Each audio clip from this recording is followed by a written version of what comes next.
நேர்களை இன்னைக்கு ரொம்பவே ஒரு முக்கியமான விஷயம், குறிப்பாக இளம் தலைமுறையோட பெற்றோருக்கு ஒரு முக்கியமான விஷயத்தை பற்றி தான் இந்த தொகுப்பில் பார்க்க இருக்கிறோம்.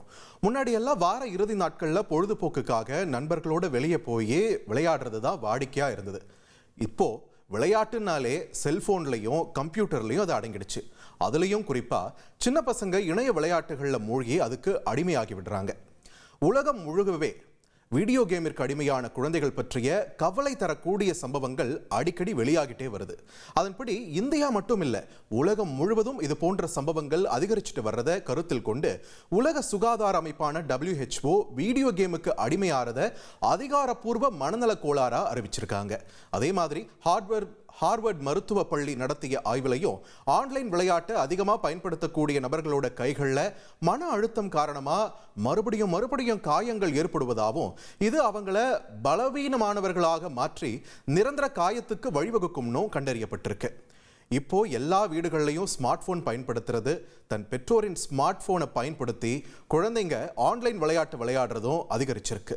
பெற்றோரும் குழந்தைங்க வீட்டில் அமைதியாக இருந்தால் போதும்னு நினைக்கிறதால இதை பெருசாக கண்டுக்கிறது இல்லை. இதனால குழந்தைங்க அதிகமாக விளையாடும் போது மனநலம் கூட பாதிக்கிற நிலைக்கு சென்று விடுகிறார்கள் என்றும் சொல்றாங்க. ஆன்லைன் கேம் குழந்தைகளிடத்தில் ஏற்படுத்தக்கூடிய பாதிப்பு எவ்வளவு தீவிரமாக இருக்குன்றத மறுபடியும் ஒரு சம்பவம் நிரூபிச்சிருக்கு. டெல்லியை சேர்ந்த ஒரு டீனேஜ் சிறுவனுக்கு முதுகெலும்புல அறுவை சிகிச்சையே இதனால செய்யப்பட்டிருக்கு. 19 வயது சிறுவன் ஒருவன் பப்ஜி கேமிங் அடிமைத்தனத்தால பகுதி பக்கவாதத்தால பாதிக்கப்பட்டு முதுகெலும்பு அறுவை சிகிச்சை செய்ய வேண்டிய நிலைக்கு ஆளாகியிருக்காரு. அவருக்கு முதுகுத்தண்டு வளைஞ்சு சிறுநீர் பைய மீதான பேலன்ஸ் இழக்க தொடங்கியிருக்கு. இது முதுகுத்தண்டு அழுத்தத்தில் இருப்பதற்கான ஒரு அறிகுறி. கிட்டத்தட்ட ஒரு வருஷத்துல ஸ்பைனல் டிபி காரணமா அவருடைய நிலை மோசமாகியிருக்கு. மருத்துவமனையில் அனுமதிக்கப்பட்டப்போ அவர் நடக்கவும் சிறுநீர் கழிக்கவும் கூட ரொம்பவே கஷ்டப்பட்டிருக்காரு. கைஃபோஸ்கோலியோசிஸ்னு ஆபத்தான நிலை தான் அவர் அனுபவிச்சிருக்காரு. இது முதுகெலும்ப முன்னோக்கியும் பக்கவாட்டிலையும் வளைஞ்சு காணப்பட்டது. ஸ்கேன்களில் அவரோட 2 முதுகெலும்புகளில், அதாவது D11 D12 இந்த 2 முதுகெலும்பு எலும்புகள்லையும் காசநோய் தொற்று இருந்ததும் தெரிய வந்திருக்கு. இதனால சீழ் உருவாகி அவரோட முதுகெலும்பு பாதிக்கப்பட்டிருந்துச்சு.